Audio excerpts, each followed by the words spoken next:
Welcome to the Lesbian Romantic Podcast. This is Waking Up is Easy, Part 17.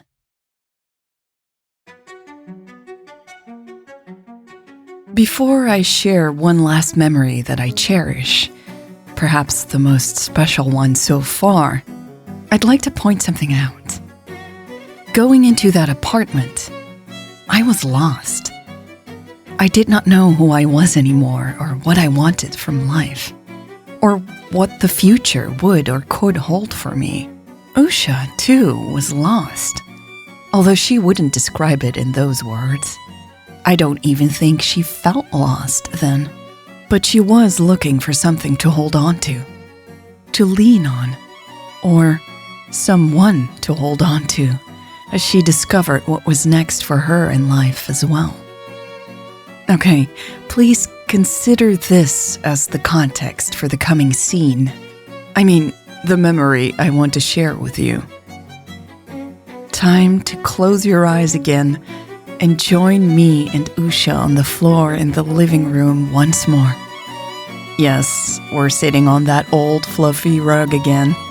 No need to get stuck on that detail. That's just what we did.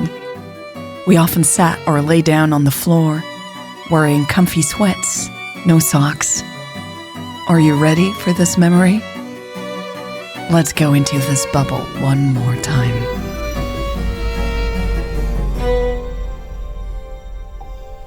I feel like you were there, Usha says, when I was in a coma. I start to fidget with the seam of my sweats. I was there. I visited you. You mean you sat with me? Usha asks. I nod. I did. Often. Too often. Even after work hours. Why? Did you do that with all the patients? I think for a moment. I want to answer truthfully. No, just you. I felt different around you. I was mesmerized by you. There is something special about you. Usha smiles and crosses her ankles. You know, I am mesmerized by you. My cheeks heat up. Why? I ask shyly. I don't know. She shrugs and grins. Thanks. I laugh. What I mean is, Usha continues, wrapping her arms around her knees.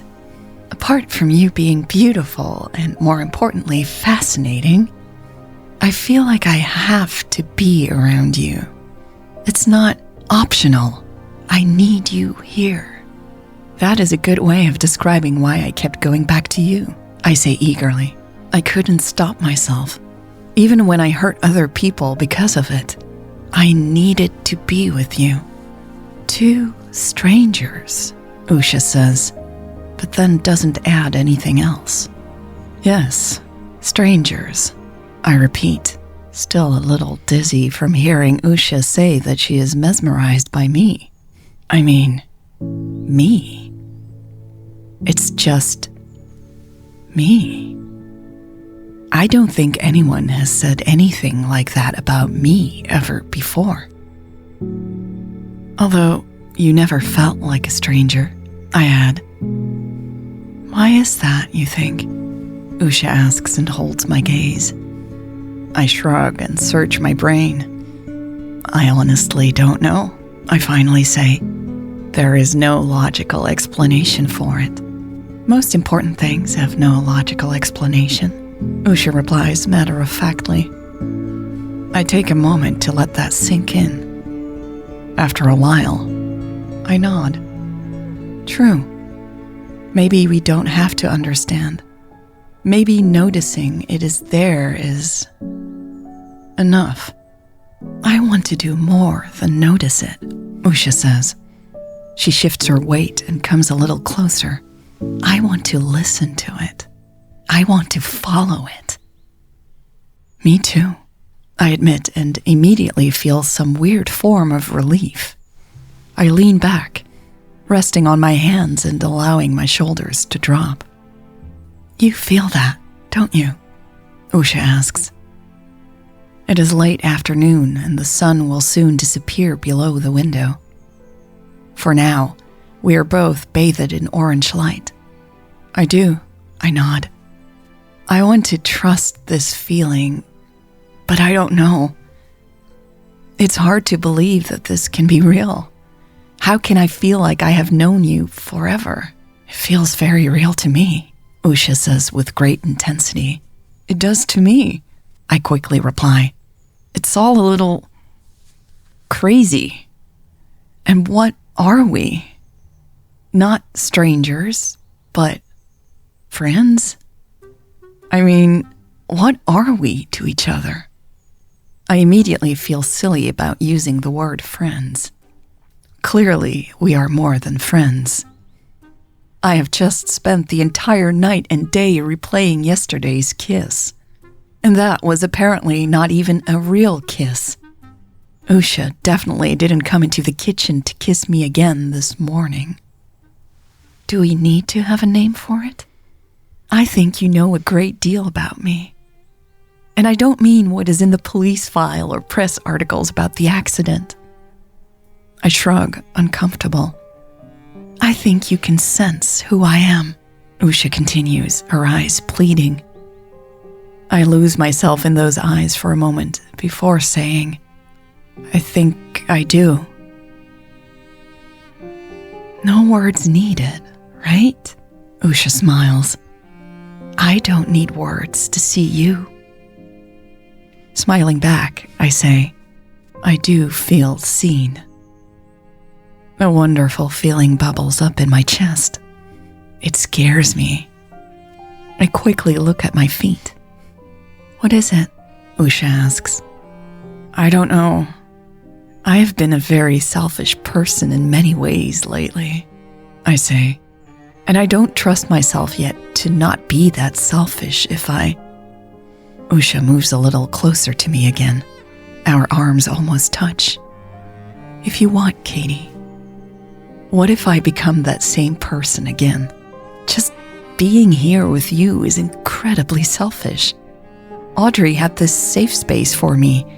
It was perfect. I hurt her by coming here. She must be so worried.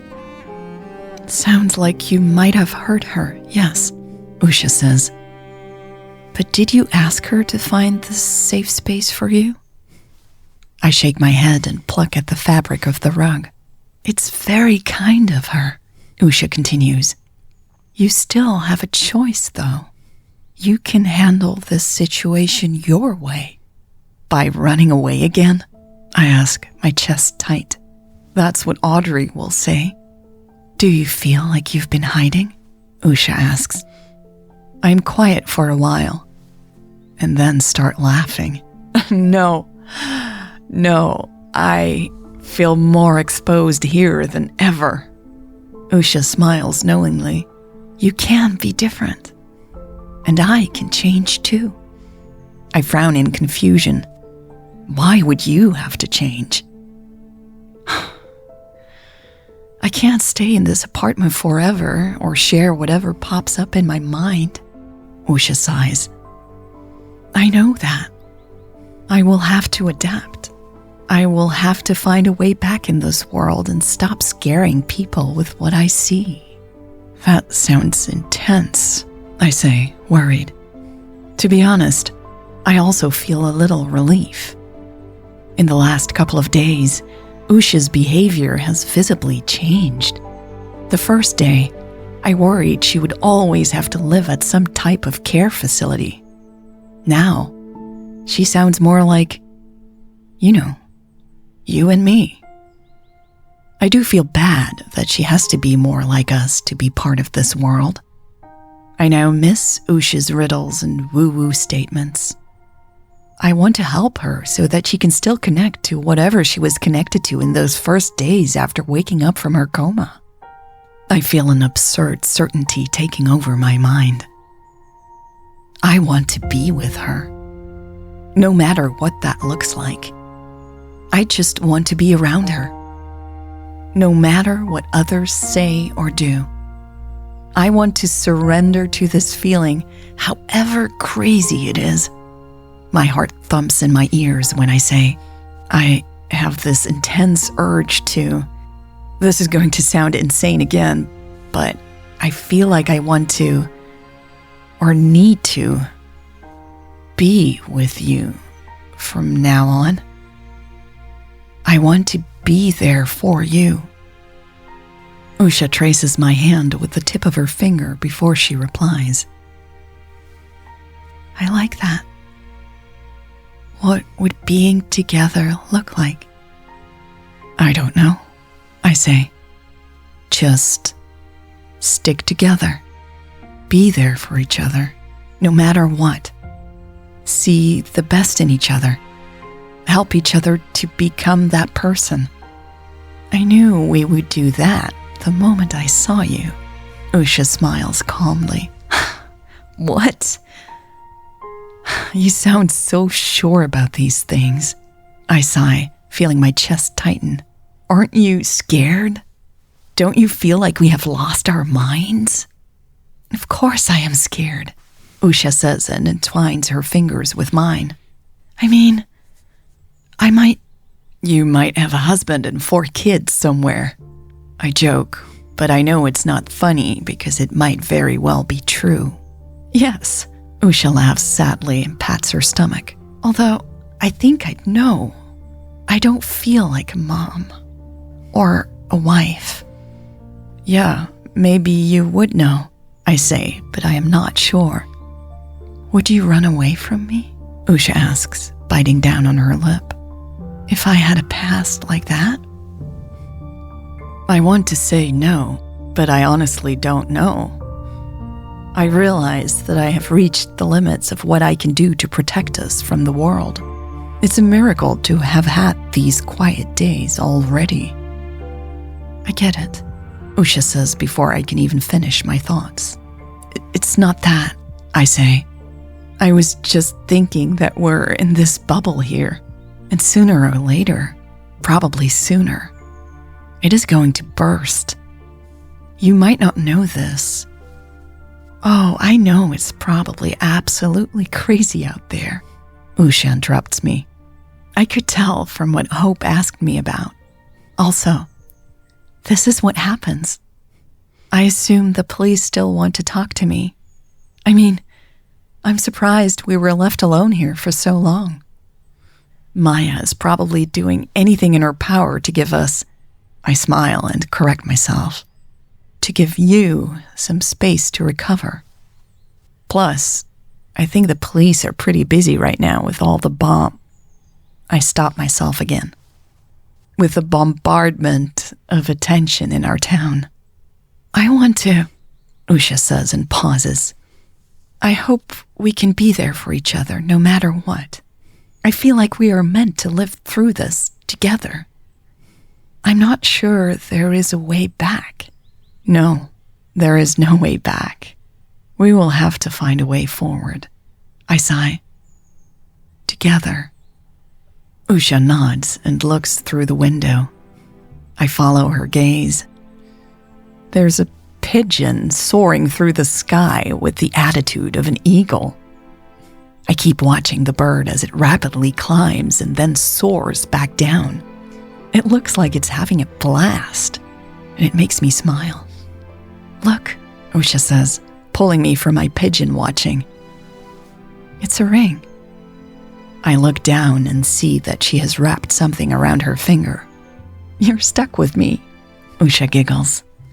By the power vested in this tiny old piece of super colorful yarn that I found under the rug.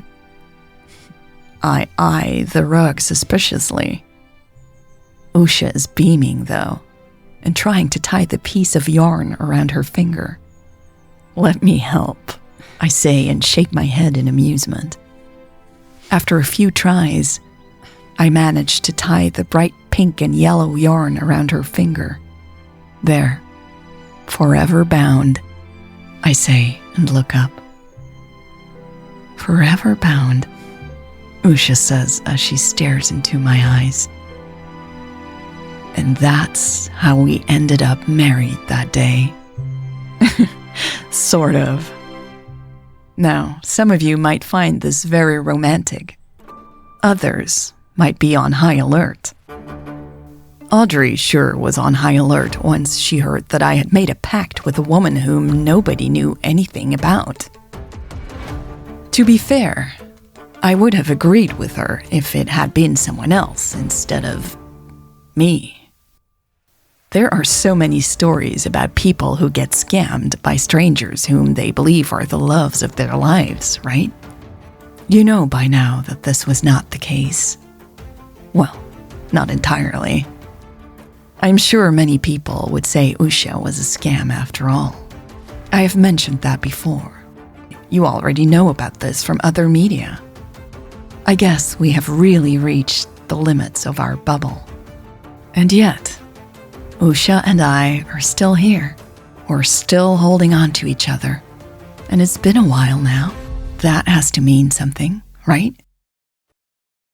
Unless I am, of course, what do they call that again? A sketchy narrator? No, an unreliable narrator. That's it. Maybe you don't even trust me.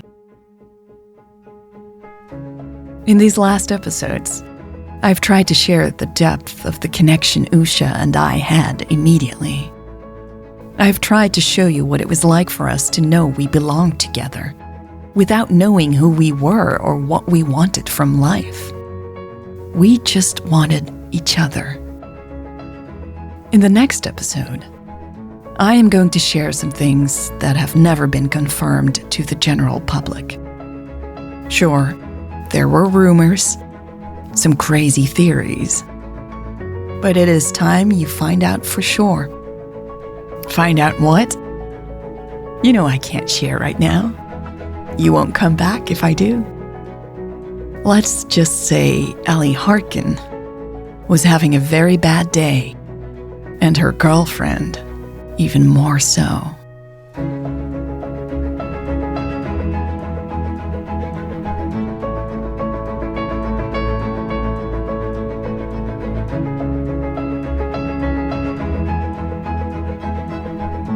It is 2026, and that means this podcast has existed for 10 years.